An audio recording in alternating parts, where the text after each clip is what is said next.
On October 27, 2022, Elon Musk walked into Twitter headquarters carrying a porcelain sink. "Let that sink in," he posted to his 112 million followers. The stunt was vintage Musk, absurdist, meme-worthy, designed to dominate the news cycle. Within 18 months, he would destroy $44 billion in value and turn one of the internet's most influential platforms into a cautionary tale about ego, hubris, and what happens when you mistake attention for strategy. This is the story of the fastest destruction of shareholder value in tech history. Twitter was never the biggest social network, it was never the most profitable, but for 15 years it was something more valuable than either of those things. It was essential. Twitter was where revolutions organized, where presidents declared policy, where culture was created and destroyed in real time. It was the town square of the digital age, the place where journalists, celebrities, politicians, and ordinary people came together to shape the narrative of our world. The platform launched in 2006 as a side project at a podcasting company called Odeo.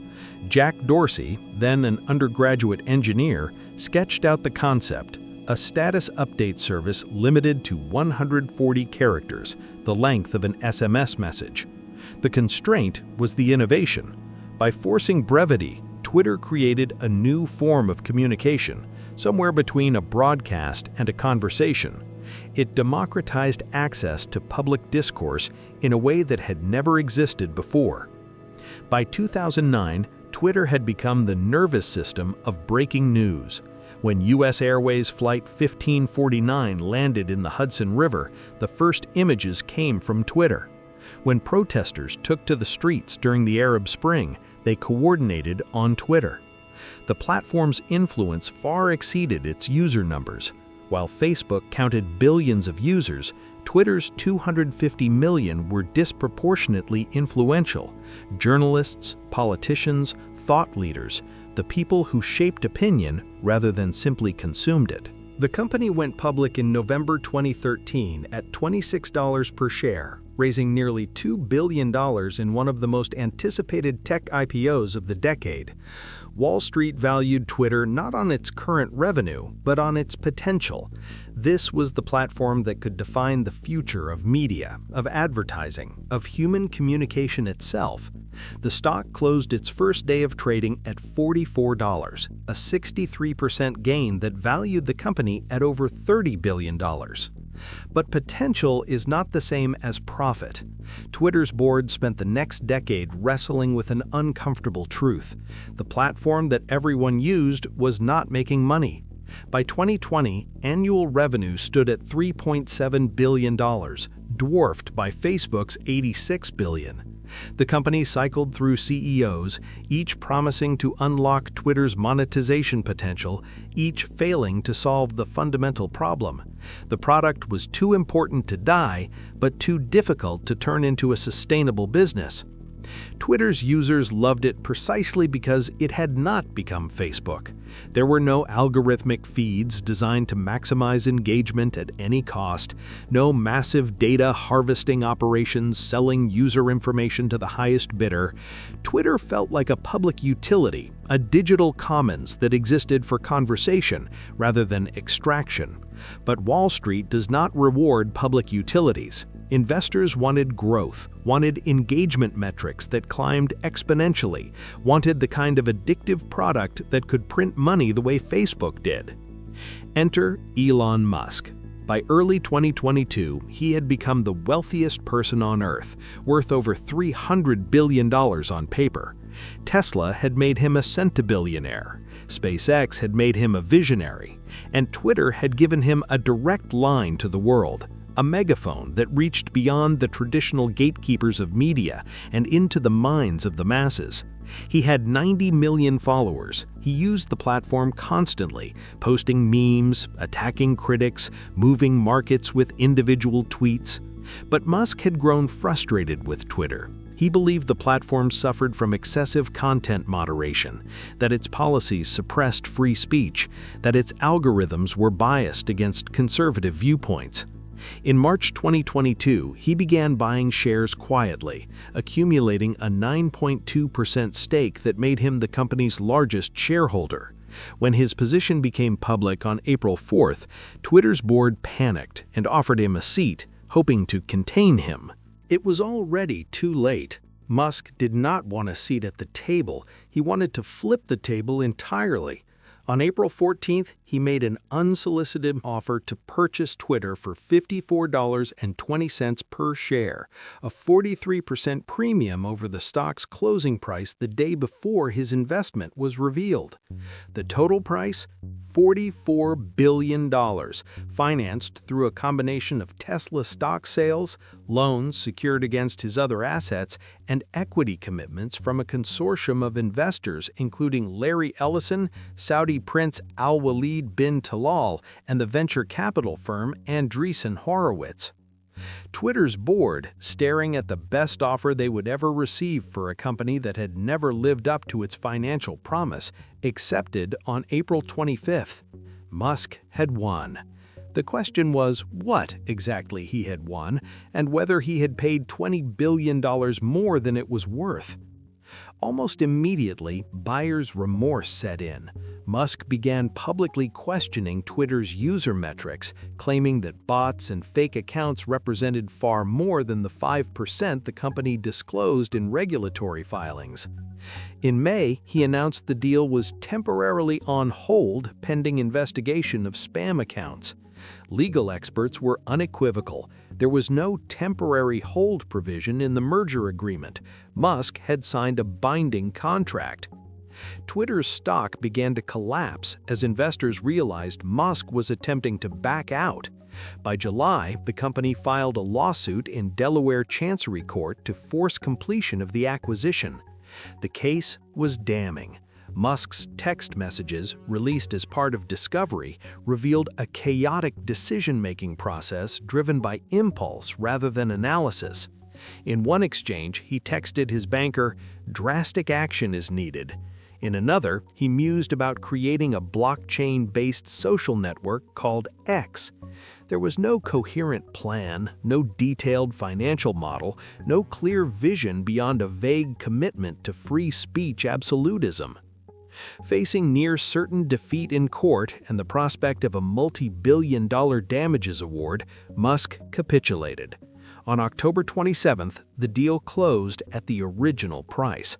$44 billion for a company that generated $5 billion in annual revenue and had never posted consistent profits. It was immediately obvious he had overpaid. The only question was, by how much? The answer would come shockingly fast. Musk's first act as owner was to fire 3/4 of Twitter's workforce. 7,500 employees, including nearly all senior leadership, were terminated in waves of chaotic overnight layoffs. Engineers learned they were fired when their laptops stopped working. Entire departments vanished. The content moderation team, already stretched thin, was gutted from thousands of reviewers to just hundreds. Advertisers watched in horror. Twitter's revenue model depended almost entirely on advertising, which accounted for 90% of the company's income. Brands like Coca-Cola, Disney, and major pharmaceutical companies had spent billions on Twitter because it was brand safe, because content moderation kept their ads from appearing next to extremist content or misinformation. Musk's layoffs eliminated the teams that guaranteed that safety. Then came the policy changes. Musk reinstated thousands of banned accounts, including white nationalists, conspiracy theorists, and figures who had been permanently suspended for violating harassment policies. He framed this as a free speech issue, tweeting amnesty for accounts that had not committed illegal acts. But for advertisers, the calculation was simpler. Their brands would now appear alongside content they had spent decades avoiding. The exodus began within days. On November 1st, General Motors paused all advertising on Twitter. Pfizer followed, then General Mills, Audi, Volkswagen. By mid-November, Twitter's top 50 advertisers had either paused or completely halted spending.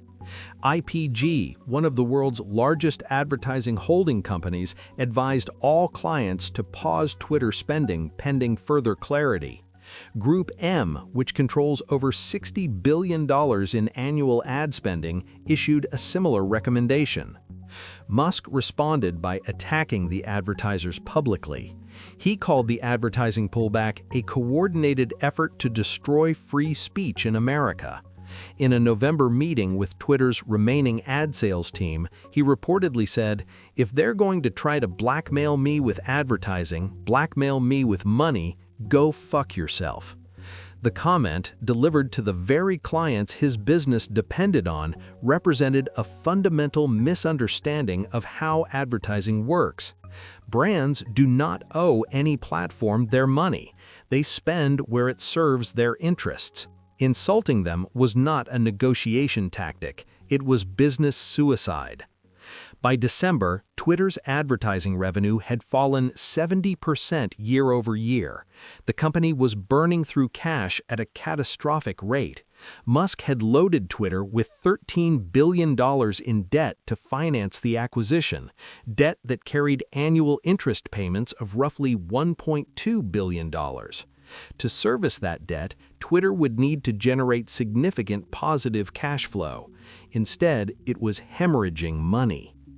Desperate for revenue, Musk launched Twitter Blue, a subscription service that would grant users a blue verification checkmark for $8 per month.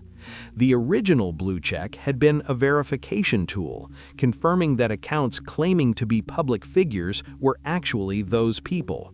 Musk reframed it as a status symbol that should be democratized. Anyone willing to pay could be verified. The policy lasted exactly 3 days before complete chaos forced its suspension. Trolls paid $8 to impersonate major brands and public figures. A fake Eli Lilly account tweeted that insulin would now be free, briefly wiping billions off the pharmaceutical giant's market cap.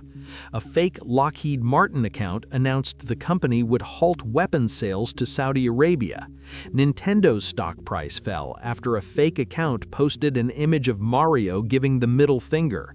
The platform had become unusable for its core purpose, knowing who you were actually talking to. Twitter Blue relaunched weeks later with additional verification requirements, but the damage was done.